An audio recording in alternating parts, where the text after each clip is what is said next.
Hey, what's up, performance marketers? Welcome back. Today, I want to talk to you guys and show you a real example of applying surveys to your lead gen strategy with a client.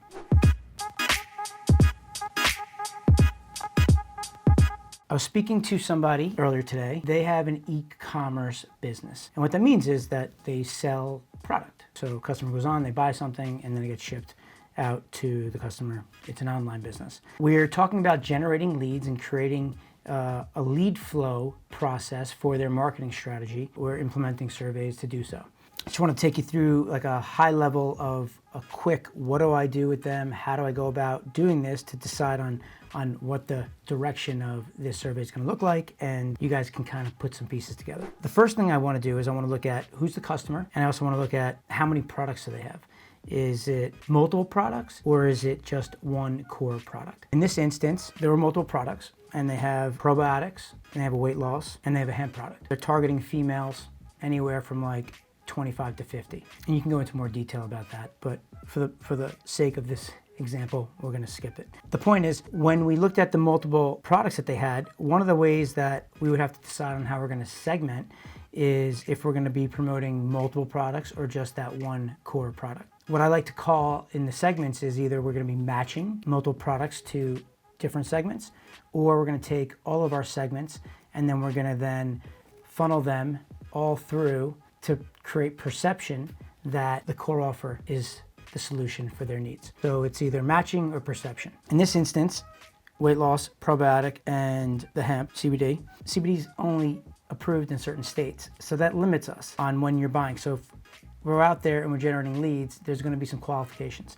We made a decision that we were going to focus on one of the products. The idea is that the client is going to go back and look and get some more information on who their customer is, like how are they buying, what are they buying, as much information as they can get so that they can come back and say, okay, like we're gonna go and do the probiotic. That's the most popular. This is the highest perch product, blah, blah, blah, blah, blah, right?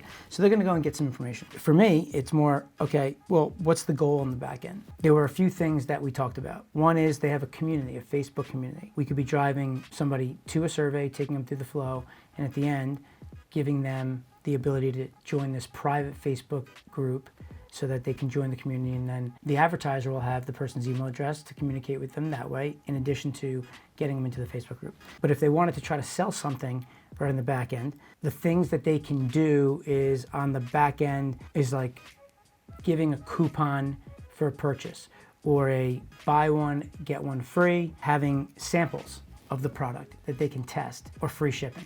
So those are a few of the options that we have that we can see which one converts better. You never really know what's going to convert, and that's why you test. Data is going to tell you whether it's working or not. Once we figure out the product, we figure out the segment, we figure out the survey goal, we're in a pretty good position now to know what we're going to do next. So we come up with our survey hook. In this instance, if it's probiotics, what probiotic fits your stomach issues? Something along those lines, right? And then you create your segments on all the people, which is like people that feel bloated or have gas, maybe they're constipated or have the runs, right? So you segment them by those different issues, and then based on where they fall is where you're gonna now focus on that area on the outcome page.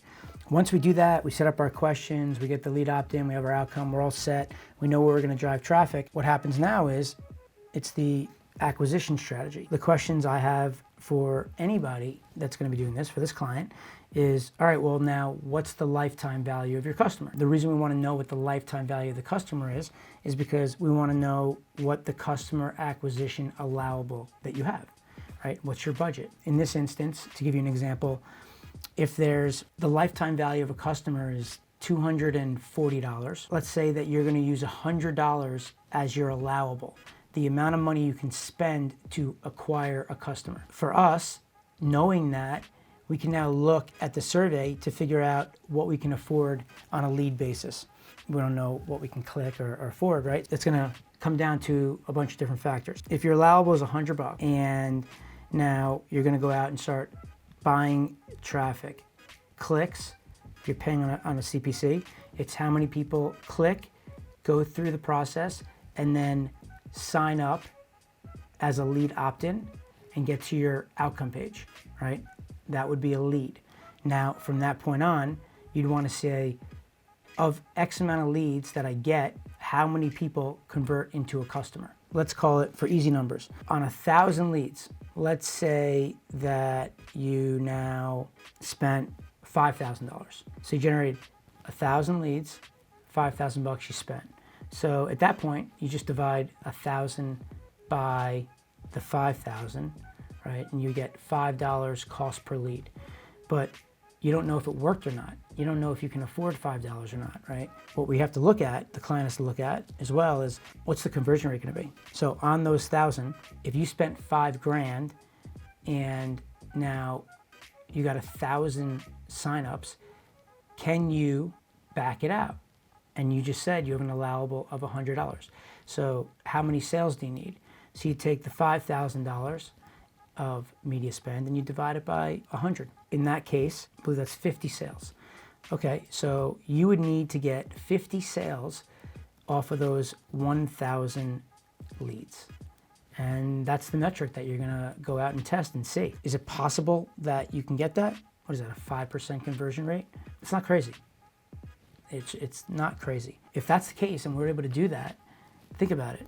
They'll take as many leads as possible as long as the conversion rate stays the same and the cost per lead stays the same, right? Well, obviously, we try to lower the cost and it would be that much better. At the end of the day, any advertiser would welcome paying $100 all day and night if they're gonna make $240. I just wanted to show you guys this, right? This is how you apply a survey to your lead generation marketing plan when you have a business, right? So this is for any e-commerce type of business. You could do it if you're in the services, if you're a dentist or a chiropractor, right? If you're a coach, if you're trying to get people to get onto a webinar, or you're trying to sell somebody high ticket, or a mastermind. So in any event, I just wanted to show you guys that. I hope it was helpful. If you have any questions, you can always reach out. Otherwise, I will talk to you soon. All right, be good. Bye-bye.